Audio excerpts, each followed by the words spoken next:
نسیم کوئے محمد۔ نقوش مصطفیٰ کا نام رکھ کے ہم نے رمضاں میں تیری سیرت کے جلووں کی بکھیری روشنی آقا۔ یہ بے مایا سی کاوش ہے اگر مقبول ہو جائے تو ہوگی سر بسر تیری یہ بندہ پروری آقا۔ دارالعلوم محمدیہ غوثیہ پھیرا شریف کے علمی و روحانی ماحول سے پیش کی جا رہی ہے خصوصی رمضان ٹرانسمیشن نقوش مصطفیٰ صلی اللہ علیہ وآلہ وسلم۔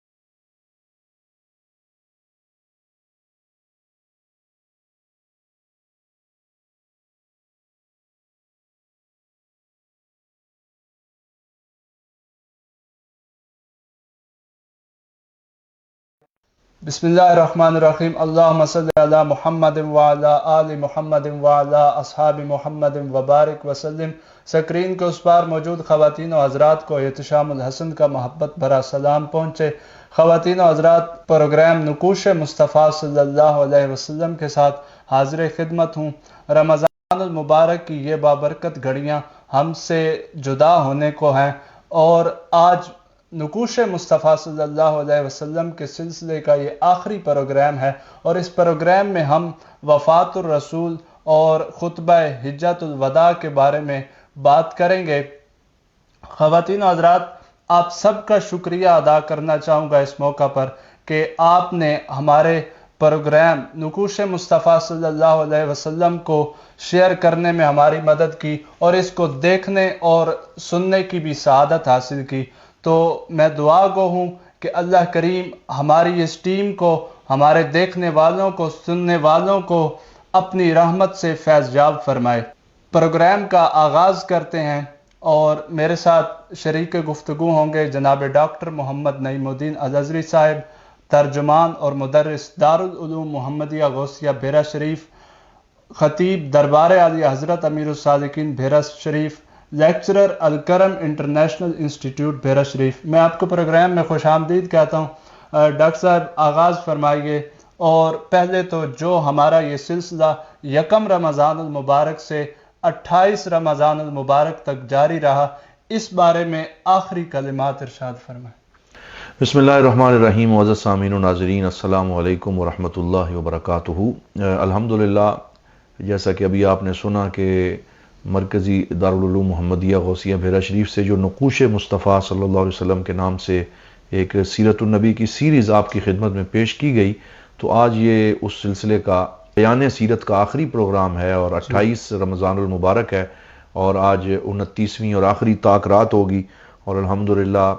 آج ہم سرکار دو عالم صلی اللہ علیہ وآلہ وسلم کی پربہار، پر نور، خوشبودار پیاری سیرت پاک، جس کو ہم نے لمحہ بلمحہ بیان کرنے کا شرف حاصل کیا، تو آج ہم حضور صلی اللہ علیہ وسلم کے وصال پرملال کی بات کرنے جا رہے ہیں۔ اگرچہ یہ کوئی آسان نہیں ہے کہ حضور صلی اللہ علیہ وسلم کی اس پوری سیرت کے بیان کے بعد وصال کے لمحات کو بیان کرنا،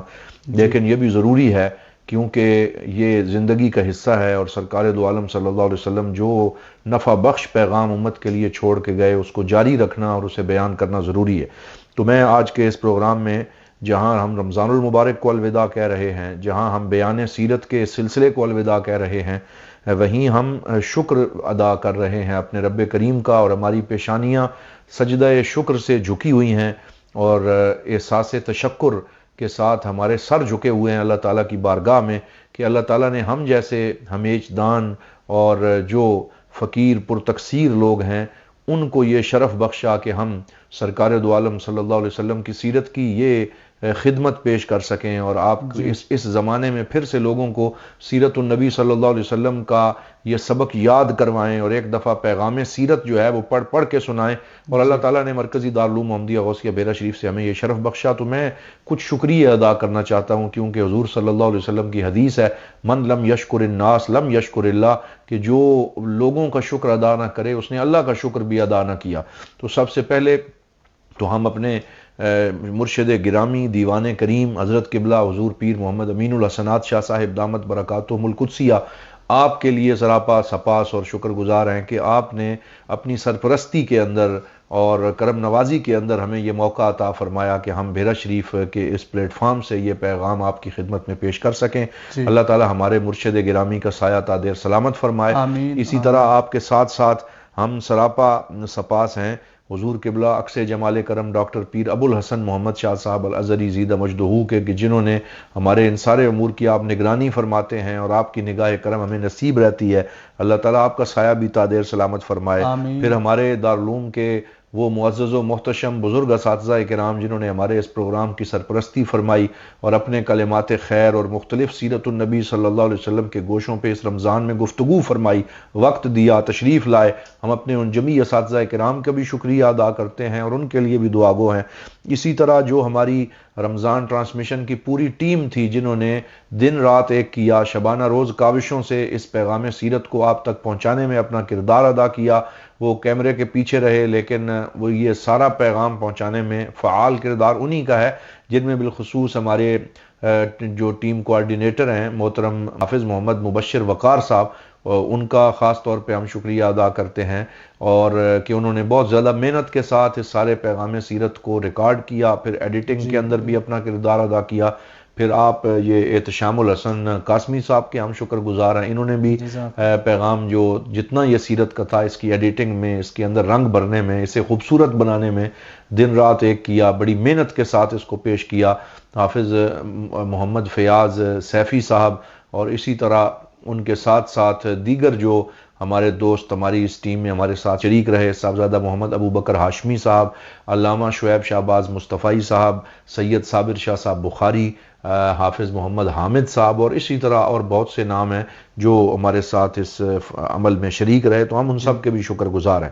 تو حضرات محترم،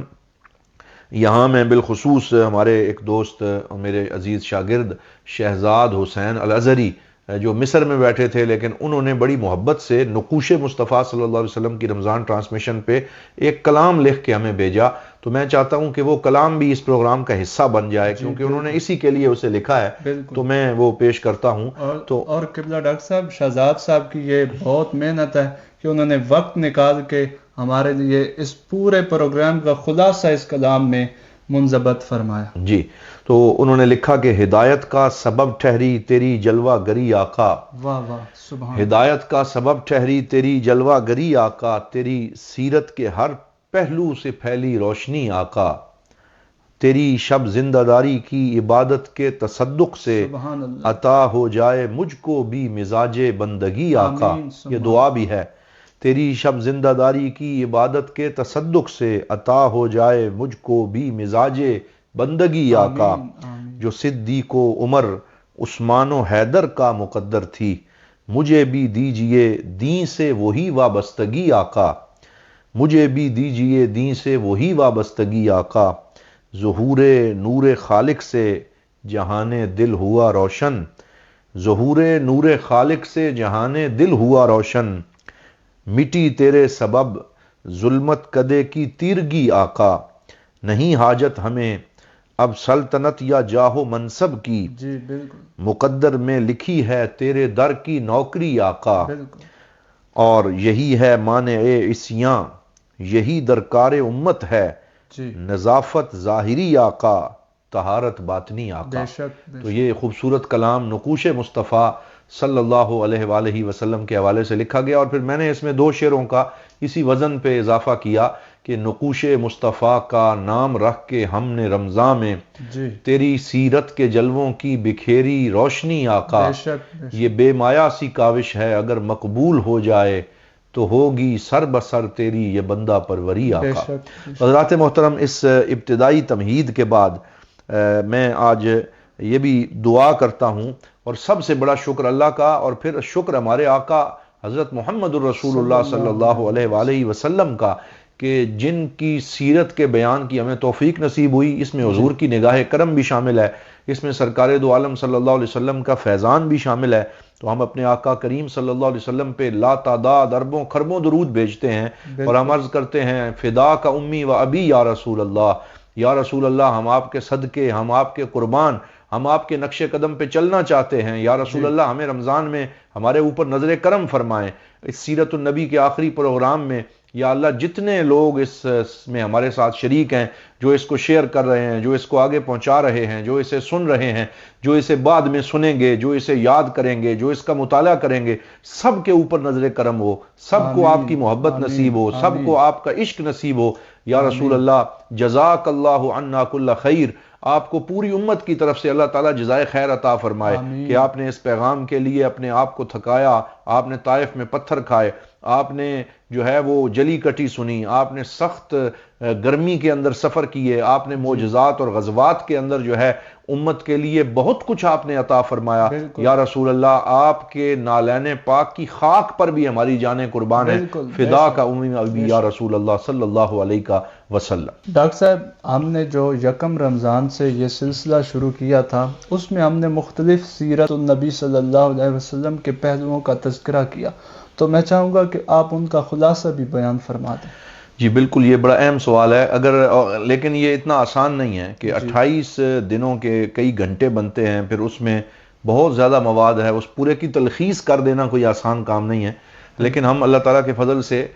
میں 15 بنیادی پوائنٹ عرض کرتا ہوں۔ اگر میرے سامعین اور ناظرین ان 15 پوائنٹس کو صحیح سمجھ لیں گے تو یہ اگرچہ آسان کام نہیں ہے، لیکن میں یہاں 15 پوائنٹ جو ہے وہ عرض کرتا ہوں اختصار کے ساتھ بالکل۔ تو یہ آپ یوں سمجھیں کہ آپ اگر ان ہیڈنگز کو یاد رکھیں گے اور ان 15 پیغامات کو یاد رکھیں گے تو سیرت النبی صلی اللہ علیہ وسلم کا خلاصہ اور کرکس سمجھنے میں آپ کو آسانی ہو جائے گی۔ سب سے پہلی چیز یہ ہے کہ اصلاح بشریت اور اصلاح ارض کا پیغام سیرت النبی صلی اللہ علیہ وسلم کا پیغام ہے۔ سیرت کا پیغام صرف سونا کھانا پینا جاگنا نہیں ہے، بلکہ سیرت النبی صلی اللہ علیہ وسلم کا پیغام اصلاح بشریت اور اصلاح ارض یعنی پوری زمین کی اصلاح کے لیے کوشاں ہو جانا، یہ سیرت النبی کا پیغام ہے۔ اور پھر اس جملے میں بھی سیرت کا خلاصہ بیان کیا جا سکتا ہے کہ حق اور خیر کی باطل اور شخصی مصلحتوں پر فتح، یعنی جو باطل ہے اور جو شخصی مصلحتیں ہیں اور جو ذاتی مفاد ہے، ذاتی مفاد پیچھے رہ جائے اور اس پہ حق اور خیر کی فتح ہو جائے، تو یہ سیرت النبی صلی اللہ علیہ وسلم کا پیغام ہے کہ انسان کی اپنی ذات پیچھے رہ جائے، اس کی شخصی مصلحت پیچھے رہ جائے اور حق آگے آ جائے۔ وَتَوَاصَوْا بِالْحَقِّ وَتَوَاصَوْا بِالصَّبْرِ، یہ سیرت النبی صلی اللہ علیہ وسلم کا پیغام ہے۔ اور یہ پیغام صرف ایک علاقے کے لوگوں کے لیے نہیں بلکہ یہ ساری بشریت کے لیے ہے، یہ سارے زمانے کے لیے ہے۔ اور یہ بھی یاد رکھیں کہ حضور صلی اللہ علیہ وسلم کو جو معجزات عطا کیے گئے، وہ جو اسپرچول پاورز اور روحانی اور مانوی قوتیں ہیں انہیں بڑھاوا دینے کے لیے، ان کو مزید پاورفل بنانے کے لیے، لیکن در حقیقت جو حضور کی کاوش ہے وہ ایسی کاوش نہیں ہے کہ آپ کہیں کہ بس اب ہم تو کچھ نہیں کر سکتے، حضور تو سارا معجزہ کر گئے۔ سرکار کا یہ تجربہ انسانی تجربہ ہے، یہ بشری تجربہ ہے، اور اس تجربے پہ قیامت تک عمل کیا جا سکتا ہے۔ سرکار دو عالم صلی اللہ علیہ وسلم نے ایسے نقوش چھوڑے ہیں کہ جن پہ امت چل سکتی ہے۔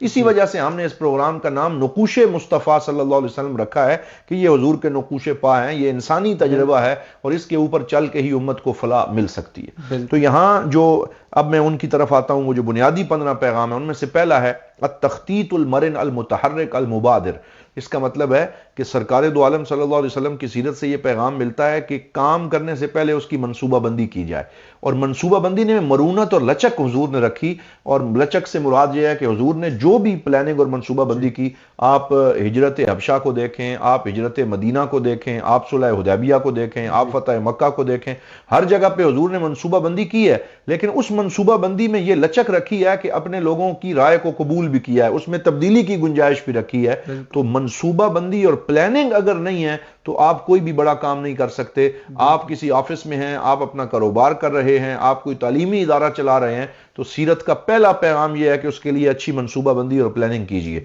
دوسرا پیغام ہے صبر، اصرار اور تضحیہ، یعنی قربانی دینا اور اپنے مشن پہ ڈٹ جانا اور اس پہ صبر کرنا، جلد بازی سے کام نہ لینا، یہ سیرت النبی صلی اللہ علیہ وسلم کا مرکزی پیغام ہے۔ خون بھی دینا پڑتا ہے، جان کی قربانی بھی دینی پڑتی ہے، لیکن انسان کا مقصد سچا ہو تو وہ اس پہ صبر سے آگے بڑھے۔ یہ پوری حضور کی سیرت میں یہ تھرو آؤٹ ہم یہ سبق دیکھتے ہیں۔ پھر تیسرا سبق حضور کی سیرت کا ہے التدریب، کہ آپ نے فکری، روحانی، سیاسی، اخلاقی تربیت فرمائی ہے اپنے ماننے والوں اور اپنے اصحاب کی. جیسے ہم نے شروع میں بیان کیا تھا کہ دار ارقم ابن ابی ارقم میں اور دیگر جگہ پہ حضور نے تربیت فرمائی. تو تدریب اور پریکٹس سے امت کے نوجوانوں کو گزارنا یہ بھی ضروری ہے. پھر اس کے ساتھ ساتھ التعايش مع الآخر والانفتاح، یہ بھی حضور کی سیرت کا پیغام ہے کہ جو دوسرے لوگ ہیں جو آپ کے عقائد یا آپ کے مزاج کے ساتھ نہیں ملتے، وہ دیگر کسی مزاج یا دین کے لوگ ہیں، ان کے ساتھ اٹھنا بیٹھنا، ان کے ساتھ اگٹھے زندگی گزارنے کی گنجائش آپ کے اندر موجود ہونی چاہیے. آپ صرف اپنے دائرے میں بند نہ رہیں بلکہ دوسروں کے ساتھ جینا سیکھیں، ایک ٹیبل پہ بیٹھ کے ٹیبل ٹاک کر سکیں، گفتگو کر سکیں. تو یہ انفتاح اور یہ ایک وسعت آپ کی طبیعت میں ہونی چاہیے کہ اگر کسی دوسرے مذہب کے بندے سے بھی بات کرنی پڑے تو آپ کر سکیں. دیکھیں حضور نے بڑے بڑے ڈیبیٹ کیے ہیں اور دیگر غیر مسلموں کے ساتھ آپ نے ساری زندگی جو ہے وہ بات چیت کی ہے، صلح حدیبیہ پہ ٹریٹی اور معاہدہ سائن کیا ہے. تو جب آپ کے اندر یہ گنجائش ہی نہیں ہوگی کہ آپ اختلاف رائے کو برداشت کر سکیں تو پھر آپ ایک قدم بھی سیرت النبی صلی اللہ علیہ وسلم کے مطابق آگے نہیں بڑھ سکتے. بالکل. اچھا ڈاکٹر صاحب، یہاں آج کل تو معاشرے میں ہم دیکھتے ہیں کہ علماء کرام اس چیز سے عاری نظر آتے ہیں اور مسلکی بنیادوں پر ایک دوسرے سے اختلاف ہونے کی وجہ سے وہ ایک دوسرے سے قطع تعلق ہی کر دیتے ہیں. جی صحیح ہے، بالکل. ان کے لیے سیرت النبی میں کیا درس ملتا ہے؟ جی بالکل، میں یہی عرض کر رہا ہوں کہ یہ آپ مسلک کی بات کر رہے ہیں. سرکار دو عالم صلی اللہ علیہ وسلم نے تو دیگر مذاہب کے لوگوں کے ساتھ بھی جو ٹیبل ٹاک ہے، جو گفتگو ہے، جو اختلاف رائے ہے، اس میں آپ صلی اللہ علیہ وسلم نے وہاں پہ موقع رکھا، ان کی بات سنی، اپنی سنائی. اور دین کے دائرے میں رہتے ہوئے یہ ضرور ہم ساتھ کہیں گے کہ اپنے مسلمات کو نہ چھوڑیں.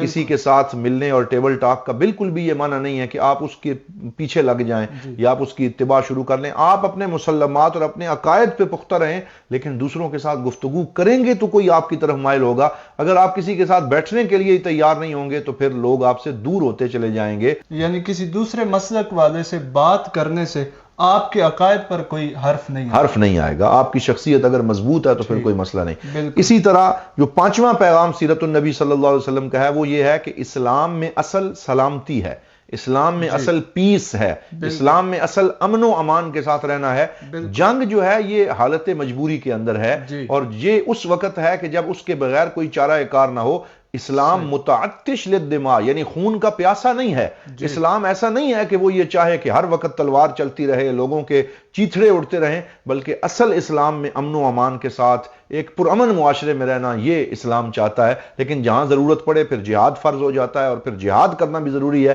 جیسے آج کل فلسطین کے اندر مسلمانوں پہ فرض ہے کہ وہ جہاد کریں اور وہاں جو یہود ہیں ان کے پنجہ استبداد سے اس بلکتی ہوئی انسانیت اور مسلمانوں کو بچائیں اور ان کے لیے مالی امداد بھی ارسال کریں اور جو ان سے بن پڑے سارے مسلمان ملک جہاد کریں. تو جب جہاد کرنا ضروری ہے اس وقت امن کی بات نہ کی جائے، لیکن عام جو ایام ہیں ان کے اندر امن و امان کے ساتھ رہنا یہ سیرت النبی صلی اللہ علیہ وسلم کا پیغام ہے. پھر اسی طرح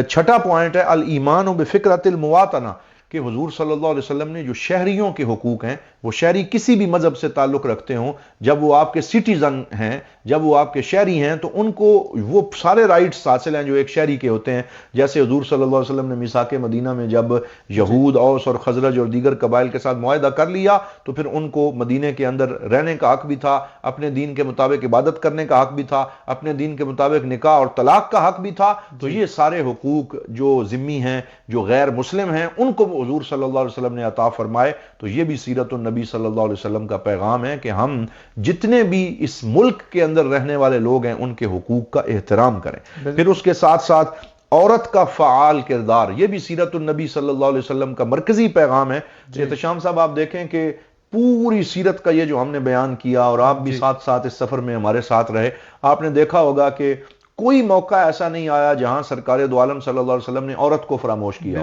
خواتین ایک جگہ تو جناب والا حضور علیہ الصلوۃ والسلام کا دفاع کر رہی ہیں ایک عورت. بالکل دفاع بھی کیا، جہاد کے اندر شرکت کی ہے. اور مشورے دیے ہیں سرکار دو عالم صلی اللہ علیہ وسلم کو، تو ہر موقع پہ سرکار دو عالم صلی اللہ علیہ وسلم نے خواتین کے جو حقوق ہیں اور شانہ بشانہ مردوں کے خواتین کی جو خدمت اسلام ہے اس کو قبول بھی فرمایا، اور یہ ضرور ہے کہ خواتین کے لیے کچھ اصول وضع فرمائے کہ وہ باپردہ رہیں، وہ شریعت کے دائرے میں رہیں، ان کی نگاہیں نیچی رہیں، مردوں کی نگاہیں نیچی رہیں، شریعت کے دائرے میں رہتے ہوئے جو خواتین کا فعال کردار ہے اس کو بھی انڈورز کیا ہے سیرت النبی صلی اللہ علیہ وسلم میں حضور نے۔ 8واں پیغام جو سیرت النبی کا ہے وہ ہے الثقافہ والفنون، یعنی کلچر اور آرٹ کا اسلام کے دائرے میں جو مقام ہے۔ ہم اس کو بھی ساتھ ساتھ بیان کرتے رہے کہ اسلام کوئی ایسا خشک مذہب نہیں ہے کہ جس میں نہ کوئی بندہ ہنس سکے، نہ کوئی بندہ مزاح کی بات کر سکے، نہ کوئی بندہ شاعری کر سکے، نہ کوئی بندہ جو ہے وہ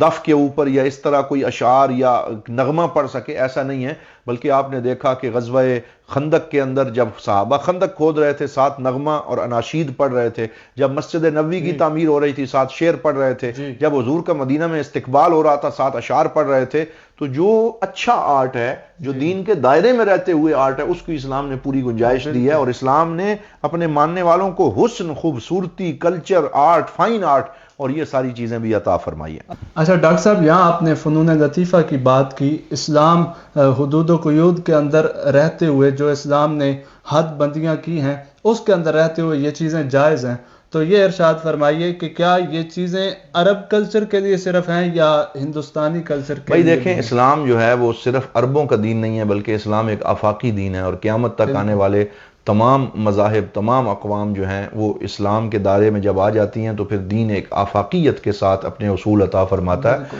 لہٰذا آپ اگر مسلمان اور عرب ہیں تو پھر آپ کے لیے عرب کلچر ہے، اگر آپ مسلمان اور بر صغیر میں ہیں پھر آپ کے لیے بر صغیر کا کلچر ہے۔ لیکن ظاہری بات ہے کہ اس کلچر اور تہذیب میں کوئی ایسی چیز نہیں ہونی چاہیے جو غیر مسلموں کی طرف سے آئی ہے یا جو اسلامی اثرات نہیں رکھتی اور اسلامی تہذیب اور سویلائزیشن کے ساتھ میل نہیں کھاتی۔ تو پھر جیسے کہ بہت ساری چیزیں ہمارے کلچر میں ہندوؤں کی طرف سے آ گئی ہیں، اب وہ ہندوؤں کی طرف سے جیسے شادی کے اندر یہ گڑولی بھرنا اور یہ طرح طرح کی عجیب و غریب حرکات کرنا، یہ جو ہمارے معاشرے میں آ گئی ہیں، اور پھر جہیز کے اندر جو ایک لمبی چوڑی تفصیل ہے، تو یہ اسلامی کلچر اور اسلامی تہذیب کا حصہ نہیں بلکہ یہ ہندوانہ تہذیب سے ادھر آیا۔ آپ اپنی اسلامی تہذیب کی پیوریفیکیشن کریں اور دیکھیں کہ جو چیزیں اسلامی تہذیب کے دائرے میں آ سکتی ہیں انہیں رکھیں، اور جو چیزیں بیرونی اثرات سے آ رہی ہیں آپ ان کو خارج کرتے جائیں گے تو پھر نکھر کر آپ سیرت النبی صلی اللہ علیہ وسلم کے پیغام کے ساتھ چلتے چلے جائیں گے۔ پھر اس کے بعد جو 10واں اصول اور سبق ہم سیرت النبی صلی اللہ علیہ وسلم سے سیکھتے ہیں وہ ہے کہ جو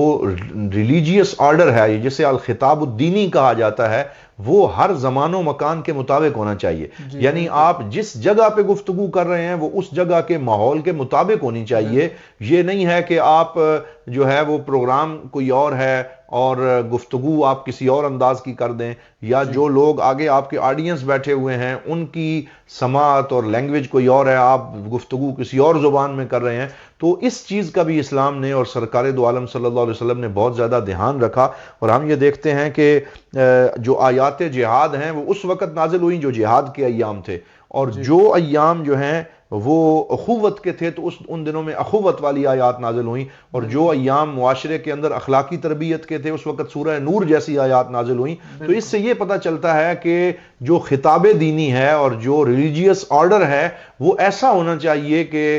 جو زمانے کے تقاضوں کے مطابق ہو، جیسے حضرت اقبال علیہ الرحمہ نے اپنا پی ایچ ڈی کا تھیسس لکھا، the reconstruction of religious thoughts in Islam, کہ جو اسلامی افکار ہیں اور اسلامی جو مذہبی حلقہ ہے اور جو طبقہ ہے وہ جب بات کر رہا ہو تو اس کی بات زمان و مکان کے تقاضوں کے مطابق ہونی چاہیے۔ یہ پیغام بھی ہمیں سیرت النبی صلی اللہ علیہ وسلم سے حاصل ہوتا ہے۔ پھر جو اس کے بعد 11واں پیغام سیرت النبی سے حاصل ہوتا ہے وہ 5 بنیادی اخلاق ہیں جو ہمیں یاد رکھنے ہیں، جو پوری سیرت النبی صلی اللہ علیہ وسلم کا عکس جمیل ہیں، کہ مومن کے اندر صدق ہونا چاہیے کہ وہ سچا ہو، امانت ہونی چاہیے کہ وہ اس میں خیانت نہ کرے، وفا ہونی چاہیے کہ وہ بے وفائی کا ارتکاب نہ کرے، اتقان ہونا چاہیے، اور اتقان کا مطلب ہے کہ جو کام کرے وہ پورے آداب اور پختگی کے ساتھ کرے اور اس میں کوئی لوپ ہول یا کوئی گنجائش نہ چھوڑے، بلکہ پورے آداب کے ساتھ جو کام کرے اسے بجا لائے۔ اور 5ویں چیز العمل، یعنی امید کو تقسیم کرنا اور نہ مایوسی معاشرے میں پیدا نہ کرنا۔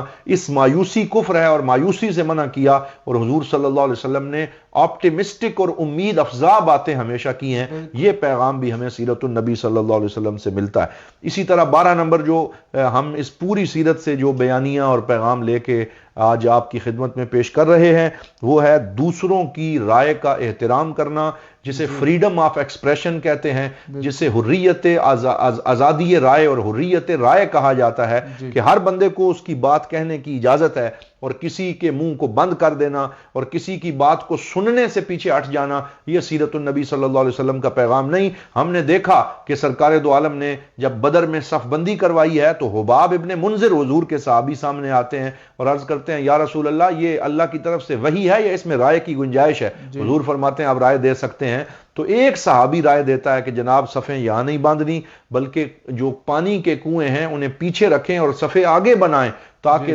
دشمن پانی تک نہ پہنچ سکے. تو حضور صلی اللہ علیہ وسلم نے ان کی اس رائے کو پسند فرمایا. حضرت سلمان فارسی کی مشاورت کے مطابق خندق کھودنے کا حکم دیا. تو یہ جو مشاورت کا اصول ہے اور دوسروں کی رائے کا احترام کرنے کا اصول ہے یہ بھی سیرت النبی صلی اللہ علیہ وسلم سے ہمیں نصیب ہوتا ہے. اسی طرح ایک اور پیغام کہ قائد اور لیڈر کے بغیر کوئی بھی قوم جو ہے وہ اپنے مستقبل کی منازل کو طے نہیں کر سکتی، اور قائدین نہیں ہونے چاہیے بلکہ قائد ہونا چاہیے. جس قوم میں ہر گلی سے ایک قائد نکلے اور وہ اپنا ایک جتھا بنا کے الگ ہو جائے، پھر دوسرا قائد الگ ہو جائے اور قائدین کی کثرت اور بہتات ہو جائے تو پھر اس قوم کو کوئی منزل کا تعین ہی نہیں ہو سکتا. ہر بندہ اپنی ڈفلی اور اپنا راگ اور اپنی الگ الگ جماعت بنا کے کوئی دائیں کی طرف نکلتا ہے، کوئی بائیں کی طرف نکلتا ہے، قوم آپس میں ٹکرا جاتی ہے. قائد ایک ہونا چاہیے، ویژن ایک ہونا چاہیے اور اس ایک قائد کی بصیرت کے مطابق زندگی کا سفر آگے بڑھنا چاہیے. تو اس سے ہمیں یہ پتہ چلتا ہے کہ ایک ملت اور ایک قوم کے لیے قیادت کی کیا اہمیت ہے.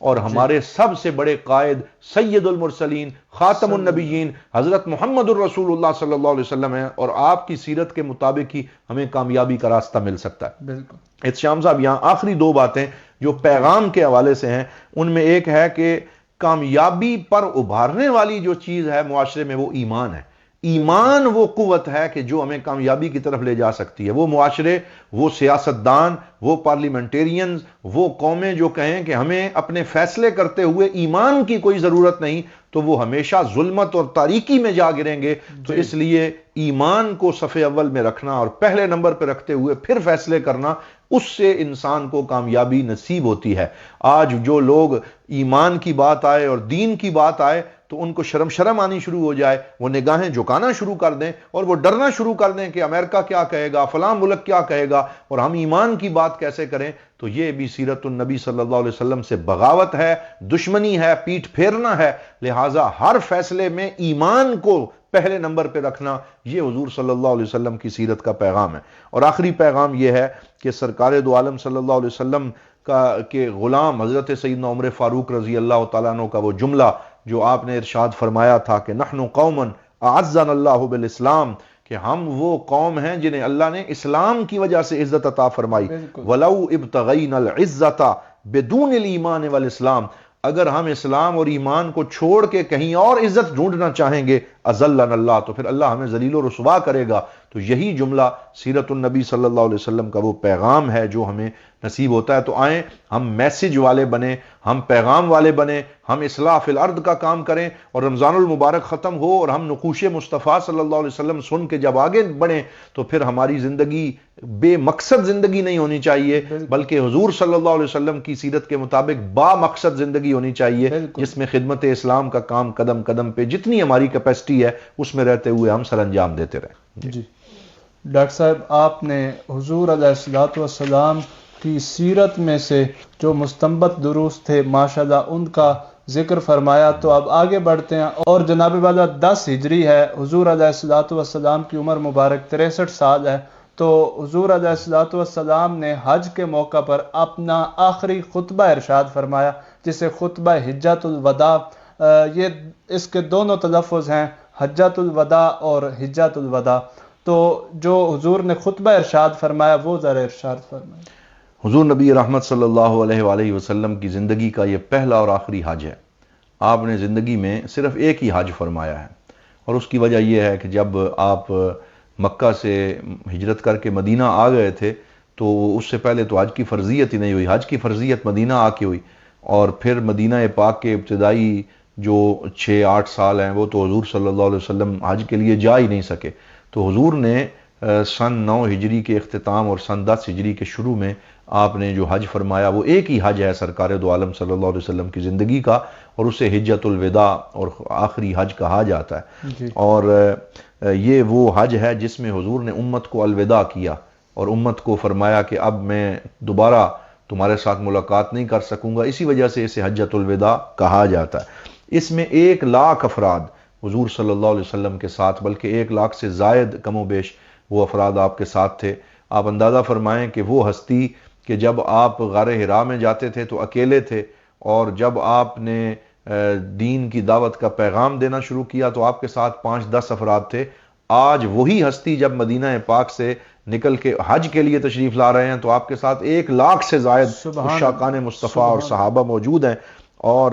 پھر آپ نے اس میں بڑی خوشخبریاں دی، جب آپ نکلے حج کے لیے تو سارے لوگ تو آپ کے ساتھ نہ جا سکتے تھے، کچھ عورتیں پیچھے رہ گئیں، کچھ بوڑھے پیچھے رہ گئے، کچھ اور عذر والے لوگ، تو وہ حضور کو دیکھ دیکھ کے روتے تھے کہ کاش ہم بھی اس حج میں آپ کے ساتھ ہوتے۔ تو حضور نے انہیں دیکھا اور پھر فرمایا یاد رکھنا میں تمہیں خوشخبری دیتا ہوں جو میرے ساتھ نہیں آ سکا، کہ عمرۃ فی رمضان کا حجۃ معی، کہ رمضان میں عمرہ کرنا یہ مجھ محمد صلی اللہ علیہ وسلم کے ساتھ حج کرنے کی طرح ہے۔ یعنی وہ میرا غلام جسے رمضان میں عمرے کی سعادت ملے گی وہ یہ سمجھے کہ اس کو میرے ساتھ حج کرنے کی سعادت اللہ نے عطا فرما دی۔ تو ہم دعا کرتے ہیں آج کے اس پروگرام میں اللہ تعالی ہمیں رمضان المبارک میں حاضری نصیب فرمائے اور ہمارے سامعین کو بار بار حاضری نصیب ہو۔ تو اس میں جب حضور نکل رہے تھے نا ادھر سے حضرت علی، کیونکہ یمن حضور نے انہیں بھیجا ہوا تھا مبلغ بنا کے، تو آپ ہمدان قبیلہ جو یمن کا ہے اس کے لوگوں کو، پورے قبیلے کو لے کے آئے کہ وہ اسلام قبول کرنے آیا، اور حضرت علی شیر خدا جو ہے وہ یمن کے ان قبائل کو لے کے آئے۔ تو آپ نے یہ بھی فرمایا کہ اتنی اچھے مزاج والے لوگ تھے ہمدان قبیلے کے کہ انہیں کوئی محنت نہیں کرنی پڑی، جو ہی حضرت علی دعوت دیتے گئے تو ہمدان قبیلے نے فوراً کلمہ پڑھنے کے لیے تیاری کر لی۔ اور حضرت علی فرماتے تھے وَلَوْ كُنْتُ بَوَّابًا عَلَى بَابِ جَنَّةٍ لَقُلْتُ لِحَمْدَانَ ادْخُلُوا بِالسَّلَامِ، کہ اگر میں جنت کے دروازے کا دربان ہوتا تو میں ہمدان والوں کو کہتا کہ آؤ سارے جنت میں داخل ہو جاؤ، اتنے اچھے مزاج کے وہ لوگ ہیں۔ اور جب وہ آئے تو حضور نے ان یمن والوں کا کیسا استقبال کیا۔ یمن والے بھی بڑے خوش نصیب ہیں، اور یمن اہل یمن کے لیے حضور کی بڑی بشارتیں ہیں، اگرچہ ان بیچاروں پہ بھوک ہے، افلاس ہے، اور یہ گزشتہ جنگوں نے ان کا بڑا جو ہے وہ حال برا کیا ہوا ہے، لیکن وہ بڑے خوبصورت لوگ ہیں۔ یمن والوں کے لیے حضور نے فرمایا یاتیکم اہل الیمن، کہ تمہارے پاس یمن والے آئے ہیں، ارق افئدۃ،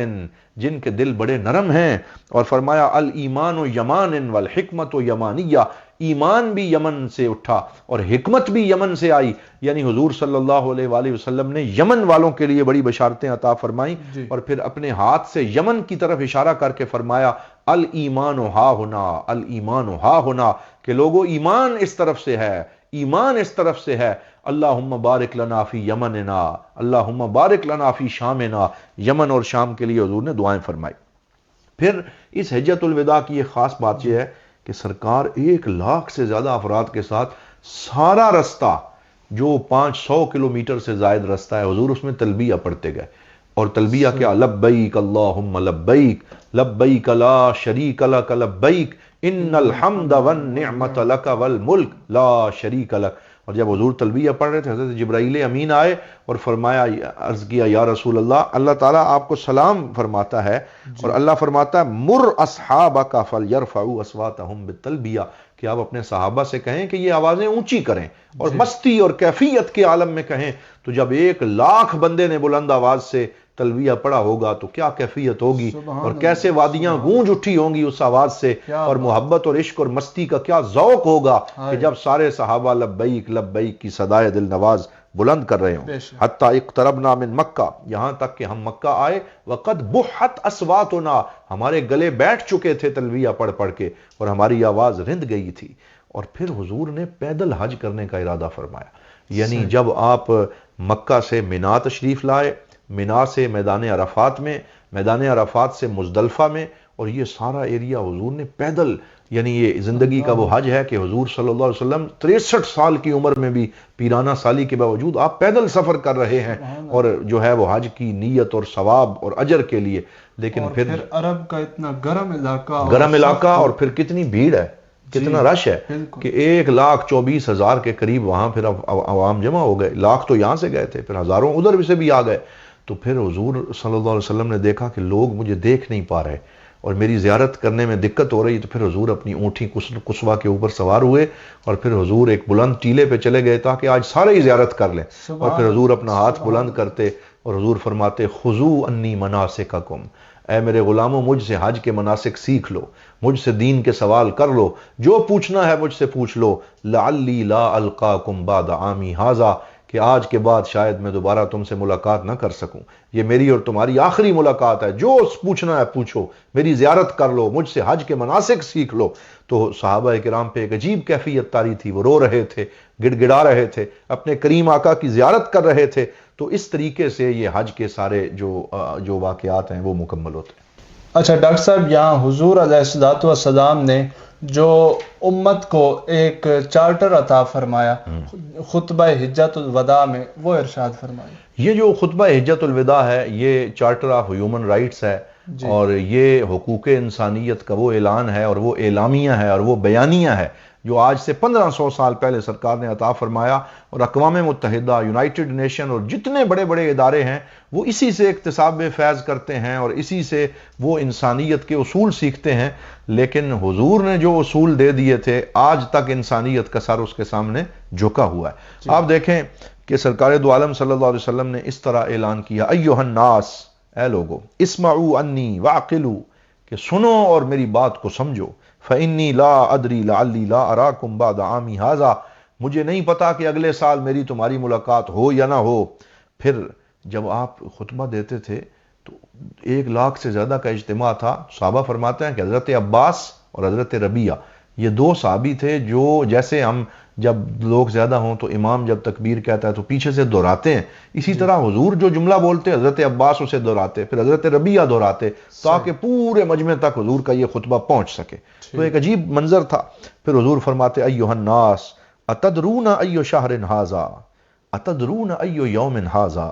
اتدرون ای بلد ھذا. اے صحابہ تمہیں پتہ ہے یہ کون سا مہینہ ہے، یہ کون سا شہر ہے، یہ کون سی جگہ ہے، کیا تمہیں پتہ ہے کہ یہ دن کون سا ہے؟ تو صحابہ نے عرض کیا یا رسول اللہ ھذا شہر الحرام وھذا بلد الحرام وھذا بیت اللہ الحرام، یہ حرمت والا مہینہ ہے، یہ حرمت والا شہر ہے، یہ اللہ تعالیٰ کا پاک حرم ہے، یہ حج کا دن ہے. تو حضور صلی اللہ علیہ وسلم نے فرمایا فإن دماءکم واموالکم واعراضکم علیکم حرام کحرمت یومکم ھذا فی بلدکم ھذا فی شہرکم ھذا، کہ اگر تمہیں پتہ ہے نا کہ یہ کون سا شہر ہے، کون سی جگہ ہے، کون سا حرم ہے، کون سا دن ہے، تو پھر میری بات یاد رکھنا کہ تمہارے خون، تمہاری عزتیں اور تمہارے مال ایک دوسرے کے اوپر حرام ہیں، کہ تم حق کے بغیر کسی کی مال، کسی کی عزت اور کسی کی جو ہے وہ اس پہ نظر نہ رکھنا، اور ایک دوسرے کا احترام کرنا، انسانیت کا احترام کرنا، سیلف ریسپیکٹ سے کام لینا. تو وہ لوگ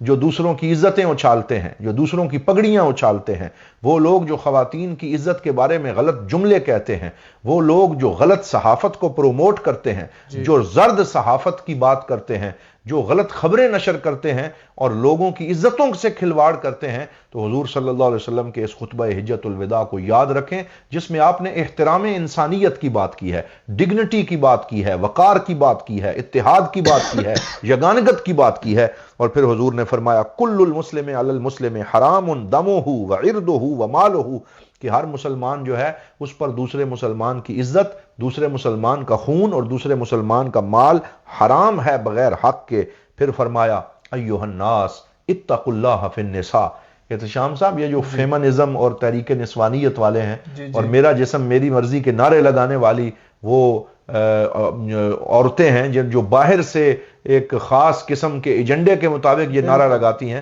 ذرا غور کریں کہ سرکار دو عالم صلی اللہ علیہ وسلم کیا فرما رہے ہیں. اس خطبہ حجۃ الوداع میں فرمایا اتقوا اللہ فی النساء، عورتوں کے معاملے میں اللہ تعالیٰ سے ڈرنا. فإنہن اسیرات عندکم، یہ تمہارے پاس امانت ہے اللہ تعالیٰ کی، یہ تمہاری جو ہے، یہاں قید سے مراد یہ ہے کہ یہ تمہاری ذمہ داری میں ہے. اخذتموہن بامانت اللہ، تمہیں اللہ تعالیٰ کی امانت کے ساتھ تم نے ان کو لیا ہے. واستحللتم فروجہن بکلمۃ اللہ، اور ان کے ساتھ تمہارا نکاح کلمۃ اللہ سے حلال ہوا ہے. فاتقوا اللہ فی النساء، اللہ تعالیٰ سے ڈرتے رہنا ان کے معاملے میں.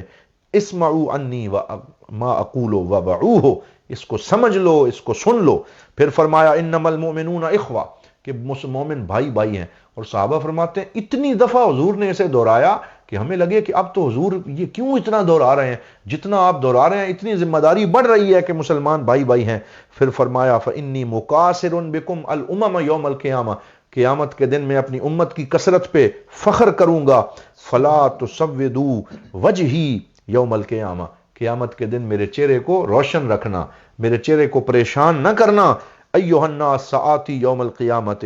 اور قیامت کے دن میں آؤں گا. استنقذکم من النار، تمہیں جہنم کی آگ سے بچانے کے لیے. تو اللہ فرمائے گا یا محمد دعہم، اے محمد انہیں چھوڑ دو. فإنک لا تدری ماذا فعلوا بعدک، یہ انہوں نے آپ کے بعد جو ہے وہ کوئی اچھے عمل نہیں کیے، آپ کے طریقے کو انہوں نے چھوڑ دیا. تو وہ لوگ جو رسول پاک صلی اللہ علیہ وسلم کے مشن سے ہٹ گئے، جو حضور کے پیغام سے ہٹ گئے، جو حضور کی سیرت سے دور ہو گئے، تو سرکار دو عالم صلی اللہ علیہ وسلم فرماتے ہیں کہ ان کو میری نگاہوں اور اللہ تعالیٰ کی بارگاہ میں شرمسار ہونا پڑے گا. پھر حضور نے اس خطبے میں فرمایا، ارشاد فرمایا ایھا الناس انکم ستسألون عنی یوم القیامہ، قیامت کے دن میرے بارے میں تم سے پوچھا جائے گا تو تم کیا کہو گے، میرے بارے میں کیا گواہی دو گے؟ تو سارے صحابہ رونے لگے اور بیک آواز ہو کے کہا، ہم کہیں گے قد بلغت الرسالۃ وادیت الامانۃ ونصحت الامۃ وجاہدت فی سبیل دینک حتی اتاک الیقین. ہم عرض کریں گے یا رسول اللہ، آپ نے امانت ادا کر دی، آپ نے دین کو پہنچانے کا حق ادا کر دیا، آپ نے اللہ کے راستے میں کوشش کی اور اس کا حق ادا کر دیا، یہاں تک کہ آپ نے ساری زندگی اس کے لیے لگا دی. تو حضور نے اپنی انگلی آسمان کی طرف اٹھائی اور فرمایا اللہم فاشہد، اللہم فاشہد، یا اللہ اس گواہی کے اوپر تو بھی گواہ رہنا. پھر یہ آیت وہیں پہ نازل ہو گئی، الیوم اکملت لکم دینکم واتممت علیکم نعمتی ورضیت لکم الاسلام دینا. اور حضرت عمر فرماتے ہیں میں اس آیت کے نزول پہ خوش ہوا، اور حضرت ابو بکر صدیق جو مزاج مصطفیٰ سے واقف ہیں وہ رونے لگے، اور انہوں نے کہا کہ اب اگر حضور نے ساری ذمہ داری ادا کر دی تو یہ تو حضور کے جانے کا وقت ہے. تو ان کے اوپر ایک رونے کی کیفیت طاری ہو گئی. اور اس طریقے سے سرکار دو عالم صلی اللہ علیہ وسلم نے خطبہ حجۃ الوداع، اور پھر یہ دیکھیں کہ جو خطبہ آپ نے وہاں حرم میں دیا وہی عرفات میں دیا، اور اسی سے ملتا جلتا خطبہ منا میں دیا جس میں احترام انسانیت کی بات کی. لا فضل لعربی علی عجمی ولا لعجمی علی عربی الا بالتقوی ان اکرمکم عند اللہ اتقاکم، کہ ذات پات کی تفریق کو مٹا دیا میرے ساقی نے عالم منو تو، پلا کے مجھ کو میں لا الہ الا ہو. تو ہمیں لا الہ الا اللہ کا جام پلا کے سارے فرق مٹا کے رکھ دیے، اور فرمایا سارے انسان ایسے برابر ہیں جیسے کنگھی کے دندانے برابر ہوتے ہیں. سود کو اللہ نے ختم کر دیا، حرام قرار دے دیا. اس لیے میں سود کی حرمت کا اعلان کرتا ہوں، خواتین کے حقوق کا اعلان کرتا ہوں، اور غلامی کے خاتمے کا اعلان کرتا ہوں. اور اس طریقے سے حضور صلی اللہ علیہ وسلم نے یہ چارٹر آف ہیومن رائٹس جو ہے وہ پیش کیا. پھر حضور صلی اللہ علیہ وسلم نے طواف الوداع کیا، اور یہ حضور کی زندگی کا وہ آخری طواف الوداع ہے کہ جس میں آپ حرم کو الوداع کہہ رہے ہیں، مکہ کو الوداع کہہ رہے ہیں. اور طواف الوداع کرتے ہوئے جو ملتزم کا مقام ہے، یہ وہ جگہ ہے جو حجر اسود اور خانہ کعبہ کے دروازے کے درمیان جہاں دو بندے کھڑے ہو سکتے ہیں، اور یہ مقام ملتزم ہے. بعض لوگ خانہ کعبہ کی دہلیز کو ملتزم سمجھتے ہیں، یہ نہیں ہے، بلکہ خانہ کعبہ کے دروازے اور حجر اسود کے درمیان جو جگہ ہے وہ مقام ملتزم ہے. وہاں حضور نے اپنے سینے کو لگا دیا. حضور وہاں اتنا روئے کہ آپ کی داڑھی مبارک کے بال تر ہو گئے اور آپ کی ہچکی بند گئی. اور سرکار دو عالم صلی اللہ علیہ وسلم جب وہاں پہ رو رہے تھے تو حضرت عمر نے حضور کو دیکھ کے رونا شروع کر دیا. تو اس وقت سرکار نے فرمایا ابکِ ہا ہونا یا عمر، اے عمر یہاں آنسو بہاؤ. ہا ہونا تسکب العبرات، یہ آنسو بہانے کی جگہ ہے، یہ رونے کی جگہ ہے، یہ اللہ تعالیٰ سے مناجات کرنے کی جگہ ہے. پھر حضور صلی اللہ علیہ وسلم باہر نکلے، وہاں پھر لوگ کھڑے تھے. پھر انہیں ارشاد فرمایا ایھا الناس انما انا بشر، میں بشر ہوں. وَيُوشِكُ أَن يَأْتِيَنِي رَسُولُ رَبِّي وَيَقْبِضْ رُوحِي، قریب ہے کہ اللہ تعالیٰ کی طرف سے ایک بندہ قاصد فرشتہ آئے گا اور وہ میری روح کو قبض کرے گا. وَإِنَّكُمْ سَتُسْأَلُونَ عَنِّي بَيْنَ يَدَيْ رَبِّي، اور اللہ کی بارگاہ میں تم سے میرے بارے میں پوچھا جائے گا، تم کیا کہو گے؟ تو انہوں نے پھر کہا، ہم کہیں گے بلغتا ووفیتا وادیتا فجزاک اللہ خیر ما جزا نبیا عن امتہ ورسولا عن قومہ. یا رسول اللہ، آپ نے پیغام پہنچا دیا، آپ نے امانت کا حق ادا کر دیا، اللہ تعالیٰ آپ کو جزائے خیر عطا فرمائے. اور اس طریقے سے حضور صلی اللہ علیہ وسلم جب مکہ سے نکل رہے تھے تو وہاں پہ ایک خاتون آئی، نوجوان سی، اس نے حضور سے کچھ سوال کرنا چاہا. تو اس وقت حضور کے ساتھ حضرت فضل بن عباس، جو حضور کے چچا کے بیٹے ہیں، کزن ہیں، فضل بن عباس، وہ کھڑے تھے. وہ بھی جوان اور خوبصورت تھے. تو انہوں نے اس خاتون کو دیکھنا شروع کر دیا، خاتون انہیں دیکھنے لگی. تو حج کے دنوں میں اور مکہ کے اندر بھی سرکار نے کہ صلی اللہ علیہ وسلم نے کیا کیا، حضرت فضل بن عباس کو کچھ کہا نہیں، بلکہ یہاں تھوڑی سے پکڑ کے ان کا چہرہ اپنی طرف پھیر لیا اور فرمایا میری طرف دیکھو. یعنی اس طریقے سے حضور نے تربیت فرمائی کہ کیسے نظریں جھکانی ہیں اور کس طریقے سے اس چیز کا لحاظ رکھنا ہے. تو وہاں بھی حضور صلی اللہ علیہ وسلم کو شریعت مطہرہ کے یہ سارے اصول جو ہیں ان کی پاسداری کا حضور کو خیال تھا. ڈاکٹر صاحب، حضور علیہ الصلوۃ والسلام نے اپنے وصال سے پہلے آخری وصیتیں کیا ارشاد فرمائیں؟ آپ بیان فرما دیں. جی بالکل. جب حضور صلی اللہ علیہ وسلم واپس تشریف لا رہے تھے تو بہت سی وصیتیں اس میں حضور کی ہیں، جس میں ایک تو یہ ہے کہ ایک جگہ حضور نے لوگوں کو جمع کیا اور پھر فرمایا ایھا الناس انی رادن ان ابی بکر و عمر و عثمان و علی و طلحہ و زبیر و سعد و ابن عوف والمہاجرین والانصار. فرمایا اے میرے صحابہ، یاد رکھنا میں ابو بکر سے راضی ہوں، میں عمر سے راضی ہوں، میں عثمان سے راضی ہوں، میں علی سے راضی ہوں، میں طلحہ اور حضرت زبیر، حضرت سعد، عبد الرحمن بن عوف، جنہیں عشرہ مبشرہ کہا جاتا ہے، ان کے نام لیے کہ میں ان سے راضی ہوں، میں مہاجرین اور انصار سے راضی ہوں. فَعْرِفُوا ذَلِكَ، پس اس بات کو جان لو. پھر فرمایا اُذَكِّرُكُمُ اللَّهَ فِي أَهْلِ بَيْتِي، اُذَكِّرُكُمُ اللَّهَ فِي أَهْلِ بَيْتِي، میں تمہیں اپنی اہل بیت کے بارے میں اللہ یاد کرواتا ہوں کہ میری اہل بیت کا خیال رکھنا، میری اہل بیت کا ادب اور احترام کرنا، میری اہل بیت سے ہمیشہ اچھا سلوک کرنا. تو اہل بیت کے بارے میں وصیت فرمائی. پھر فرمایا اللہ اللہ فی اصحابی لا تتخذوہم غرضا من بعدی، میرے صحابہ کو نشانہ نہ بنا لینا، میرے صحابہ کے معاملے میں اللہ سے ڈرتے رہنا، میرے صحابہ کے احترام اور ادب کا خیال رکھنا اور ان کے نقش قدم پہ چلتے رہنا، یہ وصیت فرمائی. اور پھر فرمایا ارفعوا السنتکم عن المسلمین، مسلمانوں کے معاملے میں اپنی زبانیں بند رکھنا، یعنی مسلمانوں کی عزت کے بارے میں کوئی غلط جملہ نہ کہنا، لوگوں کی سوشل ریسپیکٹ کا اور عزت کا خیال رکھنا. اور پھر حضور صلی اللہ علیہ وسلم نے ارشاد فرمایا ایھا الناس عرضت علی الامم یوم القیامہ، قیامت کے دن امتیں میرے اوپر پیش کی گئیں. میں نے ایسا نبی بھی دیکھا جس کے ساتھ صرف ایک امتی تھا، ایسا نبی بھی دیکھا جس کے ساتھ 2 امتی تھے، ایسا نبی بھی دیکھا جس کے ساتھ چند لوگ تھے، اور پھر ایک ایسا نبی دیکھا جس کے ساتھ اتنے لوگ تھے کہ بالکل سر ہی سر نظر آ رہے تھے. تو میں نے سمجھا یہ میری امت ہے، تو مجھے کہا گیا یہ حضرت موسیٰ کی امت ہے. اور پھر مجھے کہا گیا اپنی دائیں طرف دیکھیں. جب میں نے دائیں طرف دیکھا فَإِذَنْ أُمَّةٌ يَسُدُّ الْأُفُقِ، فرمایا اتنی بڑی امت اور قوم میں نے دیکھی کہ جس نے افق کو بھر دیا تھا اور ہر طرف وہ لوگ ہی لوگ تھے. تو مجھے کہا گیا یہ آپ کی امت ہے یا رسول اللہ، یہ آپ کے غلام ہیں. تو پھر میں اپنی امت کی کثرت کے اوپر خوش ہوا، اور میری امت کے ساتھ 70,000 ایسے لوگ تھے جو بغیر حساب کے جنت میں جائیں گے. تو میں نے عرض کیا یا اللہ مجھے اور ایسے غلام اور ایسے امتی عطا فرما جو بغیر حساب کے جنت میں جائیں گے. تو اللہ تعالیٰ نے مجھے یہ بشارت دی کہ ان 70,000 میں سے ہر ایک کے ساتھ 70,000 بغیر حساب کے جنت میں داخل ہوگا.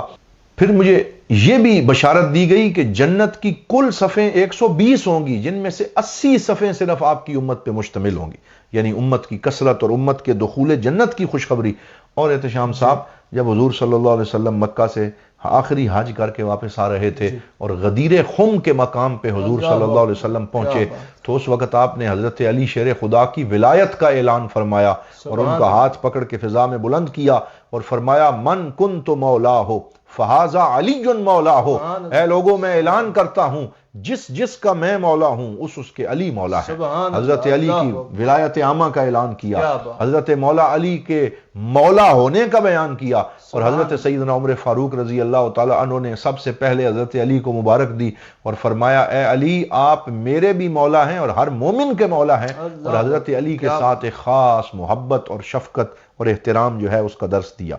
اس طرح 63 سال کی عمر میں جب آپ کی حج سے واپسی ہوئی تو اس وقت حضور صلی اللہ علیہ وسلم کی پھر بیماری اور علالت اور تھکاوٹ کے ایام جو ہیں وہ شروع ہو گئے۔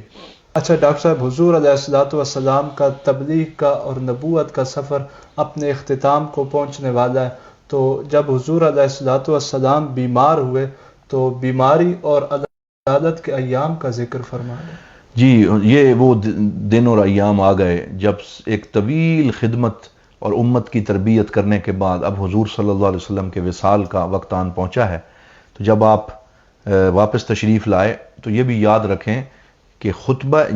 آخری حج جو حضور نے فرمایا، اس حج اور آپ کے وصال کے درمیان 3 ماہ اور 3 دن کا فاصلہ بنتا ہے صرف، یعنی بہت تھوڑے دن تھے، اور 3 ماہ کے بعد آپ کا وصال پرملال ہوا۔ تو یہ جو 3 ماہ ہیں ان میں جب آپ واپس آئے تو آپ کو تھکاوٹ اتنی اور ایک صحت میں خرابی شروع ہوئی کہ آپ سنتیں پھر جو ہے وہ کھڑے ہو کے نہیں پڑھتے تھے بلکہ بیٹھ کے پڑھتے تھے۔ تو صحابہ نے پوچھا یا رسول اللہ کیا بات ہے آپ بیٹھ کے سنتیں پڑھتے ہیں؟ تو سرکار دو عالم نے فرمایا من ہمی بالناس، کہ مجھے اپنی امت کا فکر ہے، اپنے ان لوگوں کا فکر ہے، اپنی قوم کا فکر ہے۔ اور پھر حضور سے ایک دن حضرت عمر فاروق نے عرض کیا شبت یا رسول اللہ، یا رسول اللہ آپ کی اب بال مبارک میں کچھ بال سفید آ گئے ہیں، آپ کی یہ بڑھاپے کے اثرات ہیں۔ تو حضور نے فرمایا شیبتنی ہود، کہ مجھے سورت ہود نے بوڑھا کر دیا۔ یہ سورہ ہود کی جو آیات ہیں ان میں سے حضور نے ایک آیت پڑھی کہ فاستقم کما امرت ومن تاب معک، کہ آپ جیسے آپ کو حکم دیا گیا ہے ویسے استقامت اختیار کریں، اور جنہوں نے آپ کے ساتھ سچی توبہ کی ہے انہیں بھی کہیں کہ وہ دین کے رستے پہ استقامت اختیار کریں، ادھر ادھر نہ ہو۔ تو حضور فرماتے کہ سورہ ہود میں ایسے حکم دیے گئے ہیں کہ جنہوں نے میرے اوپر بڑھاپا طاری کر دیا، اور سرکار دو عالم صلی اللہ علیہ وسلم پھر اللہ تعالیٰ کی طرف توجہ، میلان، رغبت، ذکر، راتوں کا جاگنا اور توجہ اللہ اور زیادہ بڑھ گئی۔ اور پھر حضرت جبرائیل امین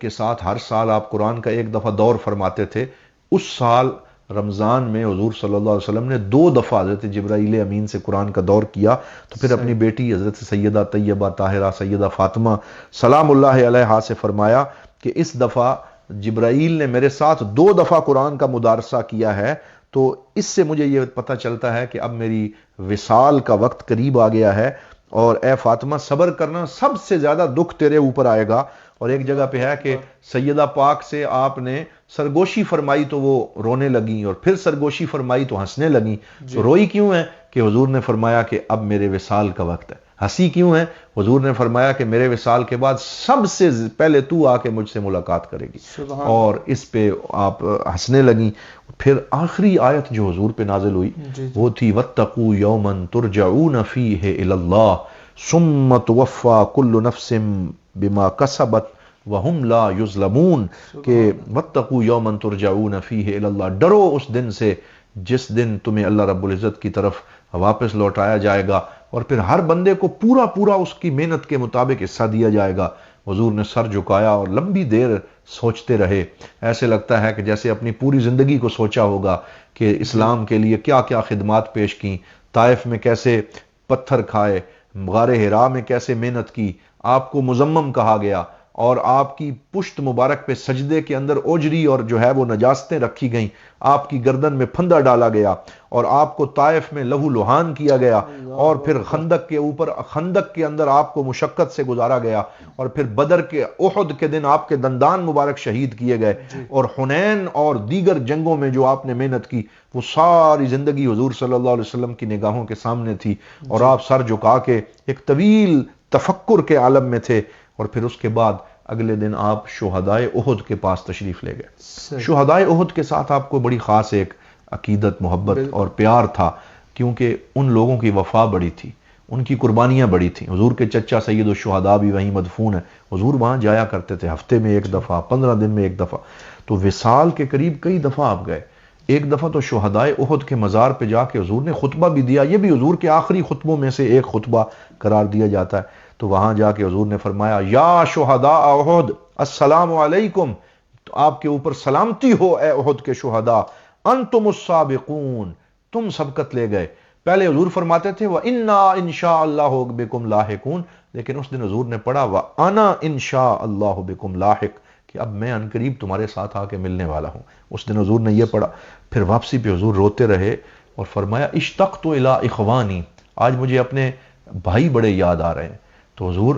اولسنا اخوانا، کیا ہم آپ کے بھائی نہیں ہیں؟ تو حضور نے فرمایا تم میرے اصحاب ہو، مجھے آج میرے اخوان یاد آ رہے ہیں۔ تو یا رسول اللہ آپ کے اخوان کون ہیں؟ فرمایا اناس یاتون بعدی آمنوا بی ولم یرونی، یہ لوگ وہ میرے وہ غلام ہیں جو میرے بعد آئیں گے، میرے اوپر ایمان لائیں گے، انہوں نے مجھے دیکھا نہ ہوگا لیکن میرے اوپر ہر چیز قربان کرنے کے لیے تیار ہوں گے، مجھے آج اپنے وہ غلام یاد آ رہے ہیں۔ پھر ابو مواہبہ ایک صحابی حضور کے ساتھ تھے، حضور نے انہیں فرمایا ہم احد سے تو ہو آئے، مجھے اب بقیع میں لے چلو، جنت البقیع میں جہاں حضور کے دیگر غلام مدفون تھے وہاں چلے گئے۔ وہاں جا کے حضور صلی اللہ علیہ وسلم ان کے لیے دعا کرتے رہے۔ پھر ایک فرشتہ حاضر ہوا اور آپ نے فرمایا کہ مجھے آج اختیار دیا گیا ہے کہ میں ساری دنیا کے خزانوں کا مالک بنا دیا جاؤں اور اسی زمین پہ رہوں اور پھر آخر میں جنت میں جاؤں، اور ایک اختیار یہ دیا گیا ہے کہ میں اپنے رب سے ملاقات کروں اور جنت میں داخل ہو جاؤں۔ فاخترت لقاء ربی، میں نے اپنے رب کی ملاقات کو اختیار کیا، میں نے اپنے رب کی ملاقات کو چن لیا ہے۔ اور یہ آخری 13 دن پھر حضور صلی اللہ علیہ وسلم کے مرض مبارک کے اور جو بیماری اور علالت کے ہیں،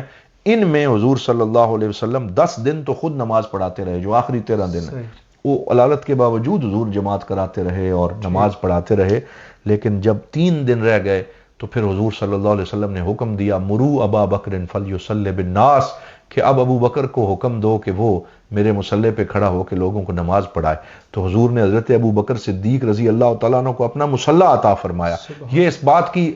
ایک واضح اشارہ تھا کہ گویا سرکار دو عالم صلی اللہ علیہ وسلم انہیں مصلی پہ کھڑا کر کے اپنے بعد کی ذمہ داریاں انہیں سونپ رہے تھے۔ اور مولا علی شیر خدا نے حضرت ابو بکر کے وصال پہ فرمایا تھا اے ابو بکر حضور نے تجھے ہمارے دین کا امام بنایا، ہم نے تجھے اپنی دنیا کا امام بنایا۔ یہ حضرت مولا علی شیر خدا کا جملہ ہے۔ تو یہ واضح اشارہ تھا کہ حضور صلی اللہ علیہ وسلم حضرت ابو بکر صدیق رضی اللہ تعالی عنہ کو یہ خلافت اور اپنے بعد معاملات کو سنبھالنے کا اشارہ دے رہے تھے۔ پھر جب آخری 3 دن حضور صلی اللہ علیہ وسلم کی زندگی کے آئے تو آپ کا معمول تھا کہ ہفتے میں باریاں تھیں کہ آج آپ نے فلاں زوجہ کے گھر ہونا ہے، پھر آپ نے فلاں زوجہ کے حجرے میں ہونا۔ تو آپ کا اس دن حضرت میمونہ ام میمونہ رضی اللہ تعالیٰ عنہ کے گھر آپ کی باری تھی، آپ نے وہاں جانا۔ تو حضور نے اپنی ازواج کو جمع کیا اور فرمایا کہ اتأذنون لی ان امرض فی بیت عائشہ، کہ تم سب مجھے اگر اجازت دو تو میں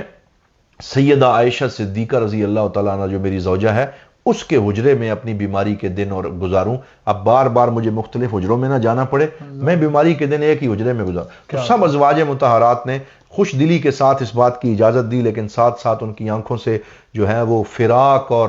دکھ کے آنسو بھی جاری تھے۔ اور پھر حضور صلی اللہ علیہ وسلم اٹھنے لگے تو اٹھا نہ گیا، ایک طرف سے مولا علی نے پکڑا، دوسری طرف سے حضرت عباس نے پکڑا اور پکڑ کے حضور صلی اللہ علیہ وآلہ وسلم کو حجرے تک لے گئے۔ صحابہ کرام میں چیمے گوئیاں شروع ہو گئیں، سرکار کو کیا ہو گیا، ہمارے آقا صلی اللہ علیہ وسلم اٹھ کیوں نہیں پا رہے؟ تو صحابہ کرام پہ دکھ کے بادل منڈلانے لگے اور اس وقت یہ آیات بھی نازل ہوئیں انک میت و انہم میتون، کہ یا رسول اللہ اے ہمارے حبیب مکرم سب نے اس دنیا سے جانا ہے، موت ایک اٹل حقیقت ہے۔ اور صحابہ کرام کی اس حوالے سے ذہن سازی شروع ہوئی۔ حضرت عائشہ صدیقہ فرماتی ہیں میں نے حضور کے ماتھے پہ پسینے کے قطرے نمودار ہوتے دیکھے اور آپ کی بیماری اور بخار کی کیفیت دیکھی، تو وہی دعا جو حضور نے سکھائی تھی میں حضور کے ماتھے پہ ہاتھ رکھ کے پڑھنے لگی، اللہم اذہب البأس رب الناس اشف انت الشافی لا شفاء الا شفاؤک اشف شفاء لا یغادر سقما۔ تو حضور فرمانے لگے عائشہ پہلے یہ دعا فائدہ دے جاتی تھی، اب یہ دعا فائدہ نہیں دے گی، اب میرے رب کے ساتھ میری ملاقات کا وقت ہے۔ اور اس طریقے سے حضور حکم ربی آن پہنچا ہے، اب تیاری کا وقت ہے۔ تو اس وقت جب حضور کے وصال کو 1 دن رہ گیا تو حضور نے حکم دیا، تھوڑا سا افاقہ محسوس ہوا کہ مجھے باہر لایا جائے۔ تو باہر تو ہر وقت صحابہ آپ کے اس دیدار کی ایک جھلک کے پیاس میں تڑپتے رہتے تھے۔ وہ جم غفیر الشاق کا تھا جب دروازہ کھلا اور حضور صلی اللہ علیہ وسلم کو اٹھا کے ممبر تک لایا گیا تو میرے پاک نبی نے اپنی زندگی کا وہ آخری خطبہ مسجد نبی میں ارشاد فرمایا۔ کیا فرمایا؟ ایھا الناس لکأنکم تخافون علی،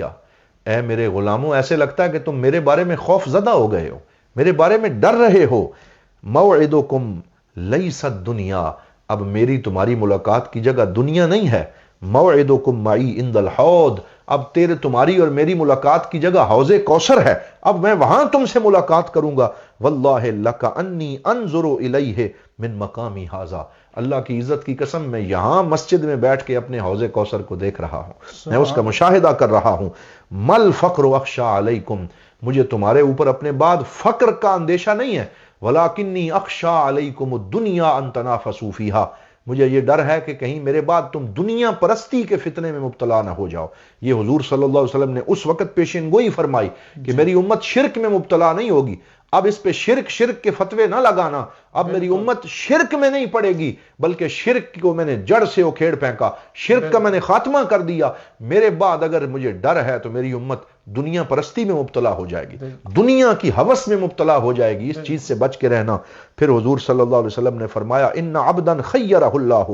کہ اللہ تعالیٰ نے اپنے ایک بندے کو اختیار دیا، ان یختار الدنیا او یختار لقاء اللہ، چاہے تو دنیا کو اختیار کرے چاہے اپنے رب کی ملاقات کو اختیار کرے۔ فاختار لقاء اللہ، تو اللہ کے اس بندے نے اپنے رب کی ملاقات کو اختیار کر لیا۔ یہ بات سننے کی دیر تھی کہ حضرت صدیق اکبر کی ہچکی بند گئی، تو کہتے ہیں ان کے سینے سے رونے کی آواز نکلتی تھی اور پوری مسجد میں ان کی رونے کی آواز جو ہے وہ غالب آنے لگی۔ اور اچانک، حالانکہ حضرت ابوبکر صدیق کی عادت نہیں تھی کہ آپ حضور کے خطبے میں بولیں، وہ تو بالکل سر جھکا کے بیٹھ، لیکن اس دن خطبے کے دوران اچانک اٹھ کے کھڑے ہو گئے اور کہنے لگے فدیتک بابی یا رسول اللہ، فدیتک بامی، فدیتک بولدی، فدیتک بمالی، فدیتک بکل ما املک یا رسول اللہ، یا رسول اللہ میرے باپ آپ پہ قربان، میری ماں آپ پہ قربان، میرے بچے آپ پہ قربان، میرا مال آپ پہ قربان، فدیتک بکل ما املک۔ تو جب آپ کی یہ کیفیت ہوئی نا تو لوگوں نے حضرت ابوبکر صدیق کو پکڑ کے بٹھانا چاہا کہ آپ بیٹھیں، حضور گفتگو کر رہے ہیں، اور وہ اس وقت اپنے آپ میں نہ تھے اور ایک عجیب کیفیت میں تھے۔ تو حضور نے خطبہ چھوڑ کے توجہ ساری حضرت ابوبکر کی طرف کر لی، اور اس وقت حضور نے حضرت ابوبکر کے بارے میں کچھ جملے آخری خطبے میں کہے، سننے والے ہیں۔ حضور نے فرمایا دعو ابا بکر، کہ میرے ابو بکر کو چھوڑ دو، فما منکم من احد کان لہ فضل علی الا کافاتہ، کہ تم میں سے جس نے میرے اوپر کوئی احسان کیا میں نے اس کے احسان کا بدلہ چکا دیا، الا ابا بکر لم استطع مکافاتہ،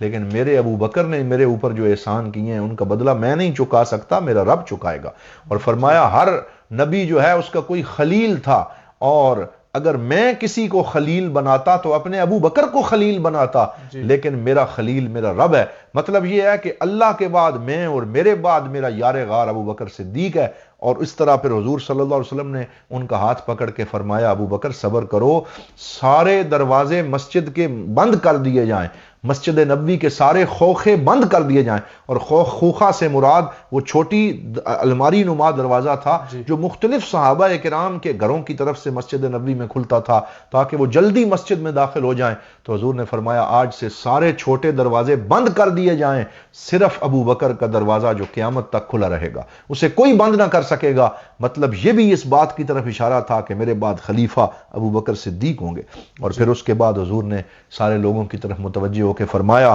ایھا الناس من کنت جلدت لہ ظہرا،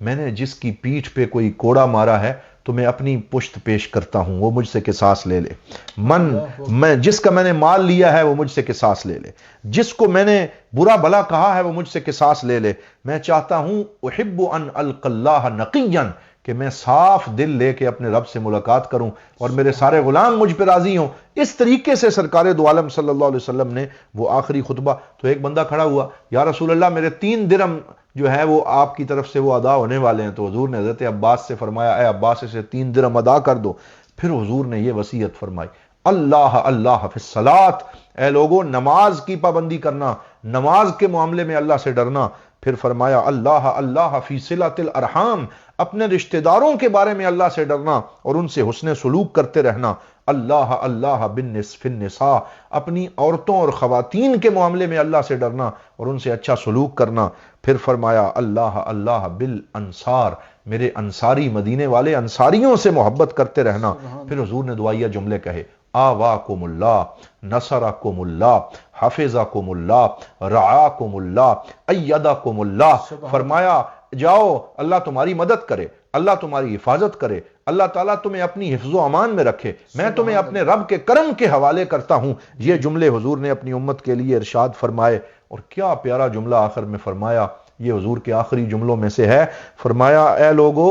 ابلغوا منی السلام کل من تبع من امتی منی الی یوم القیامہ، فرمایا قیامت تک میرا جو امتی آئے گا اسے میرا سلام پہنچا دینا، میرا سلام میرے ہر غلام کو پہنچا دینا۔ تو حضور صلی اللہ علیہ وسلم نے ہر امتی کو، ہر غلام کو اپنی طرف سے سلام فرمایا، اور اس طریقے سے سرکار دو عالم صلی اللہ علیہ وآلہ وسلم کے یہ آخری ایام علالت جو ہیں یہ ہمارے سامنے ہیں۔ ڈاکٹر صاحب قرآنی اصول یہ ہے کہ کل من علیہا فان، کہ ہر چیز فانی ہے،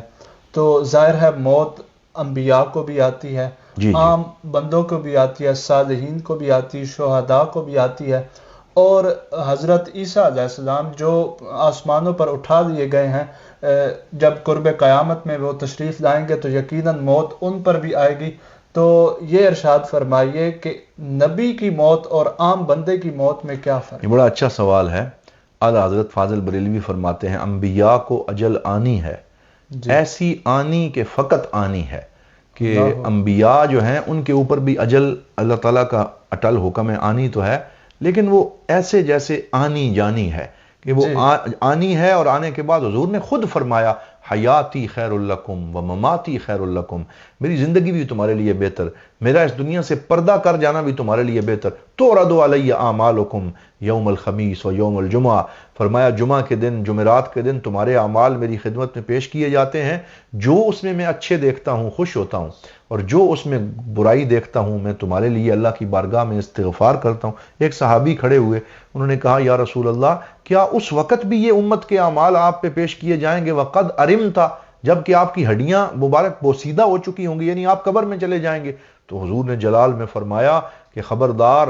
انبیاء کے بارے میں یہ بات نہ کرو، ان اللہ حرم علی الارض ان تاکل اجساد الانبیاء فنبی اللہ حی یرزق، فرمایا اللہ تعالیٰ نے قبروں کے اوپر حرام کر دیا ہے کہ وہ نبیوں کے جسموں کو کھا نہیں سکتی، اللہ کا نبی حیات برزخی کی عظیم شان کے ساتھ زندہ ہوتا ہے، لیکن ہم ان کی زندگی کو سمجھ نہیں سکتے۔ اسی وجہ سے آج بھی جب حضور کی بارگاہ میں ہم جاتے ہیں تو ہم آپ کو ویسے ہی سلام پیش کرتے ہیں جیسے ظاہری زندگی میں سلام پیش کیا جاتا تھا، تو زندہ ہے واللہ، تو زندہ ہے واللہ، میرے چشم عالم سے چھپ جانے والا۔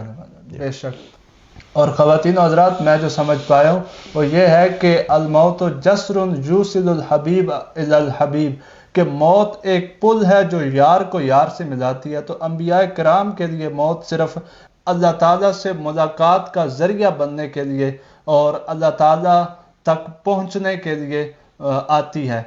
اب آگے بڑھتے ہیں اور آخری سوال کی طرف بڑھتے ہیں کہ جناب عالی یہ ارشاد فرمائیے کہ وصال کے لمحات اور صحابہ کرام کی کیفیات کیا تھی؟ اللہ اللہ اللہ اللہ۔ پھر وہ وقت آ گیا کہ جب سرکار دو عالم صلی اللہ علیہ وسلم کی زندگی کا آخری دن ظاہری حیات مبارکہ کا آتا ہے،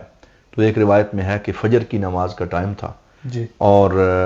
حضرت ابوبکر صدیق جماعت کرا رہے تھے اور سارے صحابہ پیچھے کھڑے ہو کے نماز پڑھ رہے تھے۔ تو حضور کو تھوڑا سا افاقہ محسوس ہوا اور سرکار اٹھے اور حضور نے دیکھا میں دیکھوں تو صحیح کہ میرے غلام کیسے اللہ کی بارگاہ میں بندگی کا سجدہ دے رہے ہیں، اور جو سبق میں نے انہیں یاد کروایا تھا وہ انہیں یاد ہے کہ یاد نہیں۔ فَأَرْخَ النَّبِيُّ سِتْرَ حُجْرَتِهِ، تو سرکار دو عالم نے صلی اللہ علیہ وسلم نے اپنے حجرہ مبارک کا پردہ ایسے سرکایا تو صحابہ کے کان تو ادھر لگے ہوئے تھے، وہ تو حضور کے رخ زیبا کی دیدار کے لیے تڑپ رہے تھے، تو نماز کے اندر تھے اور ان کے چہرے تو خانہ کعبہ کی طرف تھے، لیکن جو ہی حضور نے پردہ سرکایا تو کہتے ہیں کہ ایسے لگا کہ کأن وجہہ ورقۃ مصحف، جیسے ہمارے سامنے قرآن کھل گیا اور حضور کے چہرے کی روشنی پورے مسجد میں پھیل گئی، اور کہتے ہیں ساری زندگی ہی ہم حضور کا دیدار کرتے رہے، لیکن اس دن جو جوبن، جو بانک پن، جو نور اور جو اجالا اور جو ایک روشنی ہی روشنی آپ کے چہرہ پاک پہ تھی،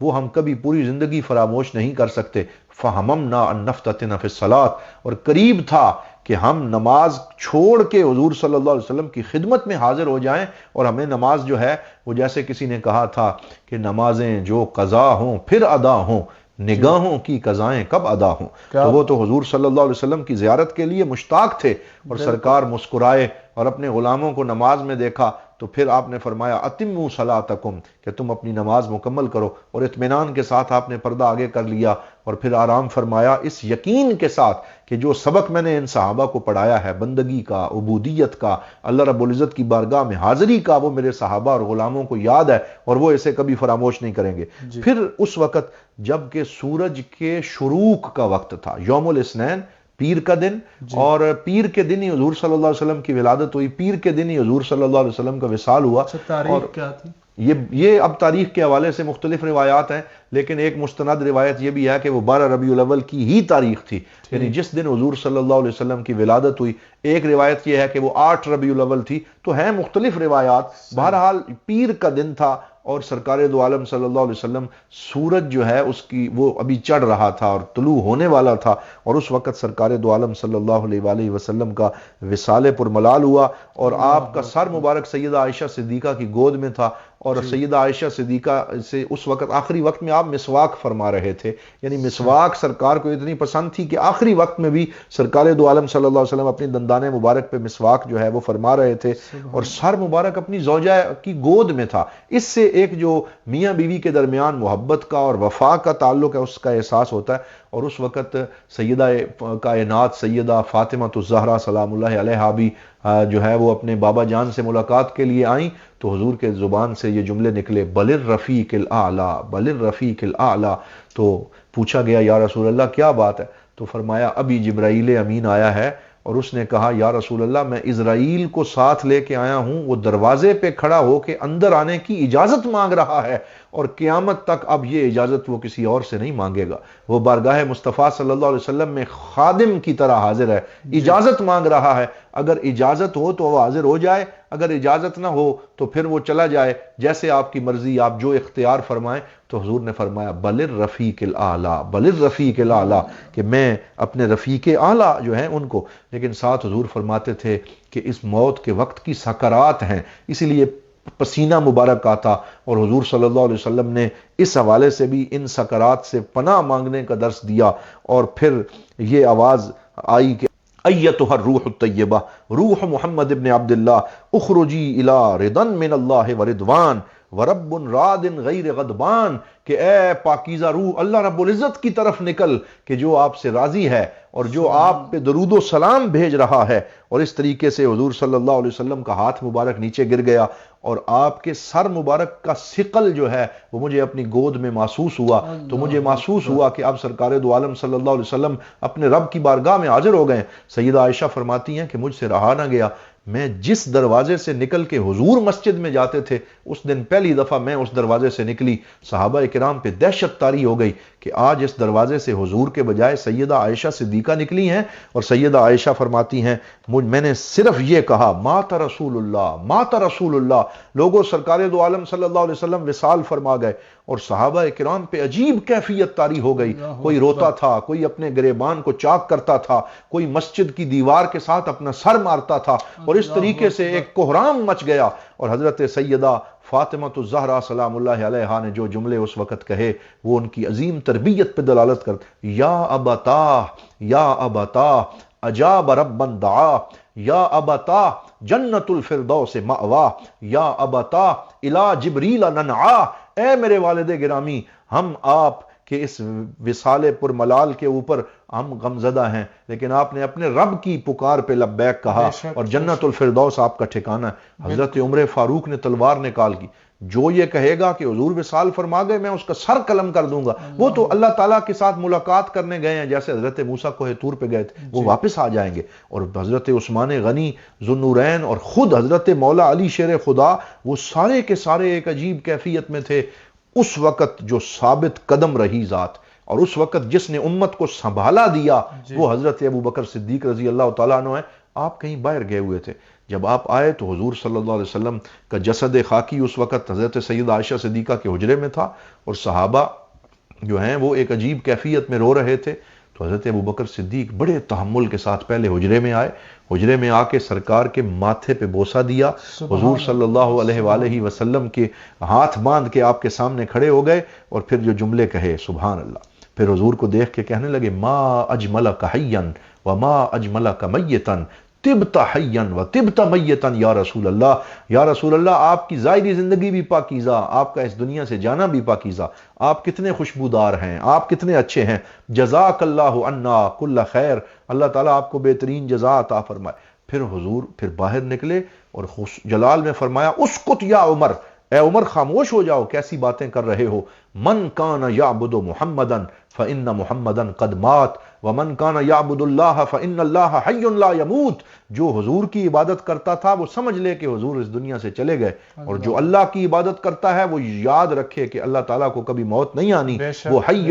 قیوم ہے، وہ ہمیشہ رہنے والا ہے۔ اور پھر یہ آیت پڑھی وما محمد الا رسول قد خلت من قبلہ الرسل افإن مات او قتل انقلبتم على اعقابکم ومن ينقلب على عقبیہ فلن يضر اللہ شیئا وسيجزی اللہ الشاکرین، کہ حضور تو اللہ کے رسول ہیں، اور اگر وہ اس دنیا سے چلے گئے تو کیا تم پیٹھ پھیر کے بھاگ نکلو گے، اور کیا تم حضور صلی اللہ علیہ وسلم کے پیغام کو جاری نہیں رکھو گے؟ حضرت عمر فرماتے ہیں کہ یہ آیات پہلے بھی پڑھ رکھی تھیں، لیکن مجھے ایسے لگا جیسے یہ آیتیں اب نازل ہوئی ہیں، اور حضرت ابو بکر نے ہمیں جھنجھوڑ کے رکھ دیا، ہمیں سہارا دیا، اور اس وقت حضور صلی اللہ علیہ وسلم کا ابھی جسد خاکی موجود تھا، لیکن اس مشن کو آگے رکھنے کے لیے صحابہ کرام نے فیصلہ کیا کہ سرکار دو عالم کے مشن کو زندہ رکھنا ہے، اور سرکار دو عالم صلی اللہ علیہ وسلم کے پیغام کو ہم نے آگے بڑھانا ہے۔ حضرت ابو بکر صدیق کو اپنا خلیفہ چنا، اور سرکار دو عالم صلی اللہ علیہ وسلم کے اس مشن کو جاری رکھنے کے لیے، اور اس وقت حضور کے جسد خاکی کو غسل دینے کا شرف حضرت مولا علی شیر خدا کرم اللہ وجہ الکریم، حضرت عباس رضی اللہ تعالی عنہ، حضرت فضل ابن عباس، حضرت قسم ابن عباس، حضرت اسامہ بن زید، اور حضرت اوس جو انصاریوں میں سے تھے، باقی تو حضور کے خاندان والے تھے، اور حضرت اسامہ بن زید حضور کے منہ بولے بیٹے حضرت زید کے پیارے تھے، وہ بھی تھے، اور 7 انصاریوں میں سے حضرت اوس آ گئے، کہا ہم انصاری ہیں، ہمارا بھی حق ہے، مجھے بھی غسل دینے دو، وہ بھی آ گئے، تو حضور کو غسل دیا گیا، اور آپ صلی اللہ علیہ وسلم کو آپ کے لباس کے اندر ہی غسل دیا گیا، اور پھر آپ صلی اللہ علیہ وسلم کو حجرہ مبارک میں رکھ دیا گیا۔ 2 دروازے تھے، صحابہ ایک دروازے سے داخل ہوتے اور دوسرے دروازے سے درود پاک پڑھتے ہوئے نکلتے، اور یہ 2-3 دن تک یہ سلسلہ جاری رہا، اور سارے لوگ اپنے نبی صلی اللہ علیہ وسلم کی زیارت کرتے رہے، اور پھر سرکار دو عالم صلی اللہ علیہ وسلم کے اوپر جب تدفین کا وقت آیا تو صحابہ کے ہاتھ کانپ رہے تھے، اس وجود مسعود پہ مٹی کیسے ڈالیں اور آپ کو قبر میں کیسے اتاریں، اور سیدہ فاطمہ تو زہرا پہ عجیب کیفیت طاری تھی، فرماتی صبت علی مصائب لو انہا صبت علی الایام سرنا لیالیا، کہ میرے اوپر ایسی مصیبت آئی ہے کہ اگر یہ دن پہ پڑے تو دن رات بن جائیں، اور آپ نے حضرت انس بن مالک سے اور حضرت حسان سے فرمایا،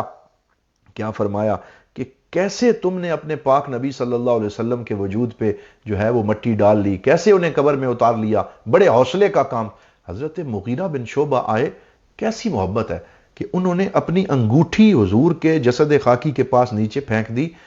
جب مٹی ابھی نہیں ڈالی گئی تھی، اور پھر خود ہی کہنے لگے کہ میری انگوٹھی گر گئی، میری انگوٹھی گر گئی، تو انہوں نے کہا اٹھا لو، نیچے اترے اور انگوٹھی اٹھانے کے بہانے حضور سے چمٹ گئے، اور حضور صلی اللہ علیہ وسلم کا بوسہ لینے لگے، کہنے یہ انگوٹھی تو بہانہ تھی، میں چاہ رہا تھا کہ آخری جو ملاقات نبی پاک سے ہو وہ میری ہو، اور میں اپنے پاک نبی صلی اللہ علیہ وسلم کا بوسہ لوں، اور اس طریقے سے ہمارے کریم آقا صلی اللہ علیہ وسلم اپنے رب کی بارگاہ میں حاضر ہوئے، اور پیر کے دن آپ کا وصال پرملال ہوا، اور حضرت انس فرماتے ہیں دخل النبی صلی اللہ علیہ وسلم المدینہ یوم الاثنین فاضاء منها كل شيء، ومات النبی فی المدینۃ یوم الاثنین وازلم منہا کل شیء، کہ حضور پیر کے دن ہی مدینہ آئے تھے اور مدینے کی ہر چیز روشن ہو گئی، اور پیر کے دن ہی آپ کا وصال ہوا اور ہر چیز تاریک ہو گئی، اور صحابہ کرام گھروں میں معصور ہو گئے، حتیٰ کہ بیوی بچوں سے بھی بات نہیں کرتے تھے، ہر وقت روتے رہتے تھے۔ جب اگلی صبح ہوئی اور حضرت بلال مسجد میں اذان دینے آئے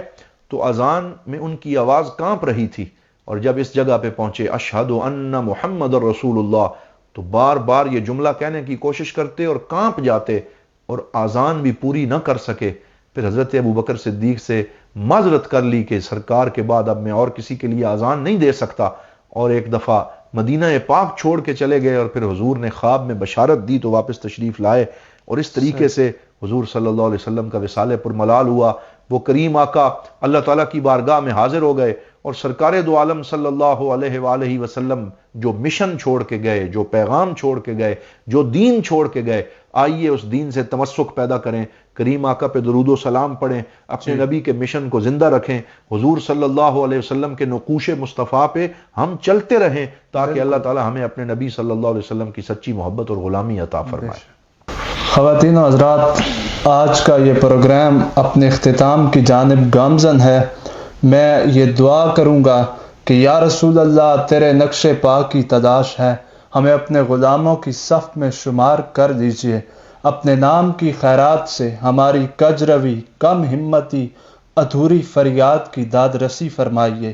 ہمارے خالی کشکول تیرے نام کی خیرات کے طالب ہیں، ہمیں اپنے نقش قدم کی تلاش عطا کیجئے یا رسول اللہ صلی اللہ علیہ وسلم۔ آخر میں حضور والا سے عرض کروں گا کہ پوری امت کے لیے، فلسطین کے مسلمانوں کے لیے اور ہمارے دیکھنے والوں کے لیے، چاہنے والوں کے لیے دعائے خیر فرما دیں، اور پروگرام اپنے اختتام کو پہنچے۔ آمین۔ اللہم صلی وسلم وبارک علی سیدنا و مولانا محمد وعلی آلہ واصحابہ اجمعین۔ یا اللہ تیرا شکر ہے، یا اللہ تیری حمد ہے، الحمدللہ الحمدللہ الحمدللہ۔ اللہم انا نشکرک علی نعمت التوفیق ونرجوک القبول ونسألک المزید۔ یا اللہ تیرا شکر ہے کہ تو نے ہمیں یہ اپنے پاک نبی حضرت محمد الرسول اللہ صلی اللہ علیہ وسلم کی سیرت کے بیان کا جذبہ، شوق، ہمت اور اس کو مکمل کرنے کی توفیق عطا فرمائی۔ ہماری اس خدمت کو قبول فرما۔ ربنا تقبل منا انک انت السمیع العلیم وتب علینا یا مولانا انک انت التواب الرحیم۔ اللہم لک الحمد کما ینبغی لجلال وجہک ولعظیم سلطانک۔ یا اللہ کرم نوازی فرما، حضور نبی رحمت صلی اللہ علیہ وآلہ وسلم کی سیرت طیبہ کا جو بیان ہم نے کرنے کی کوشش کی ہے، اسے اپنی بارگاہ میں قبول فرما۔ سرکار دو عالم صلی اللہ علیہ وسلم کو پوری امت کی طرف سے بہترین جزا عطا فرما۔ اللہم اورثنا حوضہ، یا اللہ ہمیں آپ حوض کوثر کے اوپر سرکار دو عالم کے دست مبارک سے جام کوثر عطا فرما۔ اللہم اجعلنا رفقاء النبی صلی اللہ علیہ وسلم فی الجنہ، یا اللہ ہمیں جنت میں حضور کا رفیق اور ساتھی بنا، اور سرکار دو عالم صلی اللہ علیہ وسلم کے غلاموں کی صف میں شامل فرما۔ اللہم استر عوراتنا وآمن رواتنا، یا اللہ خوف کے لمحات میں ہماری داد رسی فرما، ہماری قبر اور حشر کی منزلیں آسان فرما، زندہ رہیں تو شان کے ساتھ، اس دنیا سے جائیں تو ایمان کے ساتھ، ہمیں کلمہ طیبہ کی نشانی عطا فرما۔ یا اللہ ہم سب کو ظاہری باطنی امراض سے معافی عطا فرما، ہمیں اس پیغام سیرت کو آگے نشر کرنے کی توفیق عطا فرما۔ یا اللہ ہم سب کو رمضان المبارک کی برکتیں بالائیاں نصیب فرما، ہمارے گناہ معاف فرما، رمضان المبارک زندگی میں بار بار صحت کے ساتھ ہمیں نصیب فرما، دارالعلوم محمدیہ غوثیہ بیرا شریف کی خیر فرما، حضرت قبلہ پیر محمد امین الحسنات شاہ صاحب دامت برکاتہم القدسیہ حضور دیوان کریم آپ کو صحت و سلامتی کے ساتھ عمر دراز نصیب فرما، حضرت صاحبزادہ محمد نعیم الدین شاہ صاحب، حضور قبلہ ڈاکٹر پیر ابو الحسن محمد شاہ صاحب، خانوادہ ضیاء الامت کے تمام چشم و چراغ، دارالعلوم کے تمام اساتذہ کرام، معلمات، الکرم انٹرنیشنل انسٹیٹیوٹ، دربار عالیہ سے منسلک تمام اداروں کو ترقی اور عروج عطا فرما، ملک پاکستان کی خیر فرما۔ یا اللہ فلسطین کے مسلمانوں کی داد رسی فرما، یا اللہ فلسطین کے مسلمانوں کی داد رسی فرما، یا اللہ ان کو امن نصیب فرما، یا اللہ ان کے شہداء کی قربانیاں قبول فرما، یا اللہ ان کو آزادی نصیب فرما، ان کو یہود کے پنجہ استبداد سے نجات عطا فرما، ظالموں کو کیفر کردار تک پہنچا۔ یا اللہ ہم سب دعا کرتے ہیں، یا اللہ ہمیں اپنے نبی صلی اللہ علیہ وسلم کے ذکر سے وابستہ رکھ، حضور کی نظر کرم ہمیں نصیب فرما۔ آمین۔ سیدنا کریم صلی اللہ علیہ وآلہ وسلم، سیدنا کریم صلی اللہ علیہ وآلہ وسلم، اللہم زد نورنا وزد سرورنا آمین۔ وزد حضورنا وزد معرفتنا وزد محبتنا وزد عشقنا وزد شوقنا وزد علمنا وزد عملنا برحمتک یا ارحم الراحمین، وصلی اللہ تعالی علی حبیبہ خیر خلقہ سیدنا و مولانا محمد وعلی آلہ وصحبہ اجمعین برحمتک یا ارحم۔ خواتین و حضرات، اپنے میزبان احتشام الحسن کو دیجیے اجازت۔ والسلام علیکم ورحمۃ اللہ وبرکاتہ۔